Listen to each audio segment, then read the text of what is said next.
Assalamualaikum warahmatullahi wabarakatuh.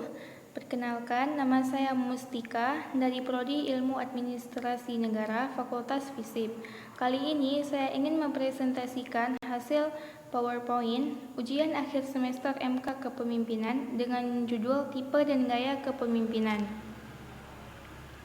Pengertian teori kepemimpinan menurut William G. Short menyatakan bahwa kepemimpinan adalah proses mempengaruhi kegiatan yang diselenggarakan dalam suatu kelompok dalam upaya mencapai tujuan sebagaimana yang telah ditetapkan. Menurut Demphill and Kunz, kepemimpinan adalah sikap individu yang memimpin berbagai kegiatan kelompok terhadap tujuan yang akan dicapai bersama-sama. Sedangkan menurut F.A. Nigro, beliau menyatakan bahwa kepemimpinan adalah cara khusus untuk mempengaruhi aktivitas orang lain.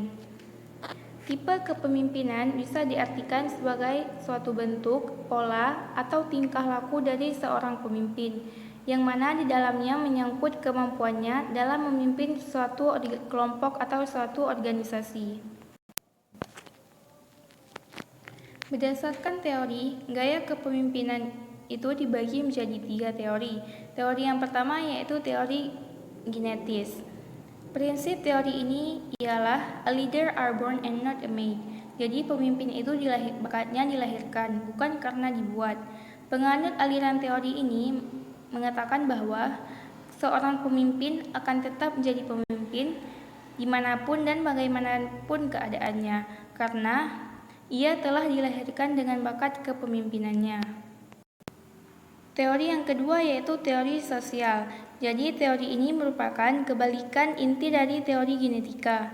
Jika teori yang pertama tadi merupakan teori yang ekstrim pada satu sisi, maka teori yang kedua ini merupakan ekstrim pada sisi yang lain.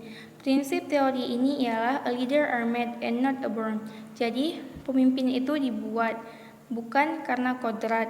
Penganut teori ini mengenengahkan pendapat dengan mengatakan bahwa setiap orang bisa menjadi pemimpin apabila diberikan pendidikan dan pengalaman yang cukup.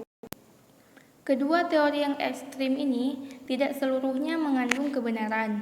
Oleh karena itu, sebagai reaksi terhadap kedua teori tersebut, timbullah aliran teori yang ketiga, yaitu teori ekologis. Inti dari teori ini, seseorang akan berhasil menjadi pemimpin yang baik apabila telah memiliki bakat kepemimpinannya, yang kemudian dikembangkan melalui pendidikan yang bagus dan pengalaman yang memungkinkan untuk dikembangkan lebih lanjut. Jadi teori ini menghubungkan segi-segi positif dari kedua teori terdahulu, atau bisa dikatakan teori yang paling mendekati kebenaran. Hersey and Blanchard 1992 berpendapat bahwa gaya kepemimpinan pada dasarnya perwujudan dari 3 komponen, yaitu pemimpin, bawahan, serta situasi. Pimpinan merupakan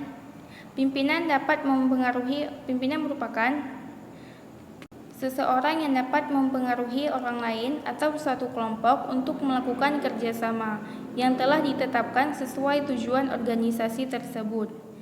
Bawahan merupakan seseorang atau sekelompok orang yang merupakan anggota dari satu perkumpulan atau pengikut yang setiap saat siap melaksanakan perintah atau tugas yang telah disepakati bersama guna mencapai tujuan.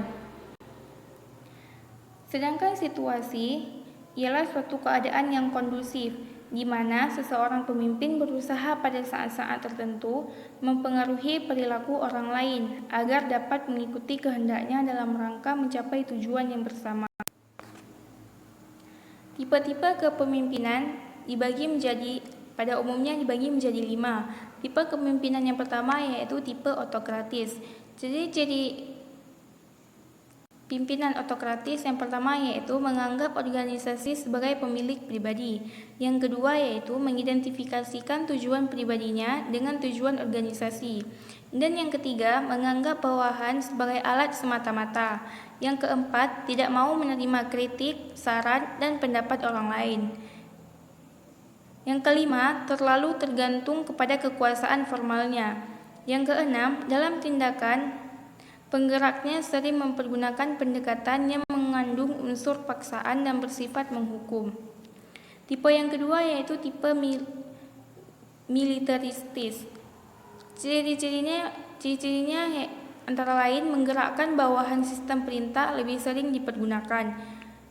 Kemudian senang bergantung kepada pangkat dan jabatannya, senang pada formalitasnya yang berlebih-lebihan, suka menerima kritik dari bawahannya, dan menggemari upacara atau perayaan untuk berbagai keadaan. Tipe yang ketiga yaitu tipe paternalistis. Karakteristik tipe paternalistik yang pertama yaitu menganggap bawahannya sebagai manusia yang tidak dewasa. Yang kedua, bersikap terlalu melindungi. Yang ketiga, jarang memberikan kesempatan kepada bawahannya untuk mengambil suatu keputusan. Dan yang keempat, jarang memberikan kesempatan kepada bawahannya untuk mengambil inisiatif. Yang kelima, jarang memberikan kesempatan kepada bawahannya untuk mengembangkan daya kreasi dan fantasi setiap bawahannya. Tipe kepemimpinan yang keempat yaitu tipe karismatistik. Diketahui bahwa kepemimpinan yang punya daya tarik yang amat besar dan umumnya mempunyai pengikut yang jumlahnya sangat besar. Meskipun para pengikut itu sering pula tidak dapat menjelaskan dan mengapa mereka menjadi pengikut pemimpin itu. Tipe yang terakhir yaitu tipe demokratis. Karakteristik tipe demokratis ini, proses penggerakan bawahannya selalu bertitik tolak dari pendapat bahwa manusia itu adalah makhluk yang termulia di dunia.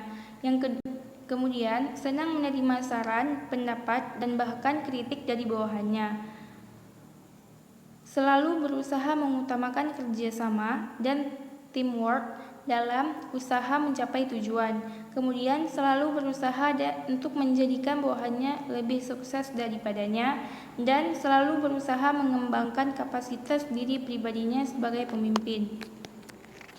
Hanya ini yang bisa saya presentasikan.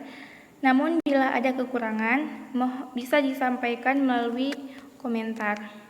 Wassalamualaikum warahmatullahi wabarakatuh.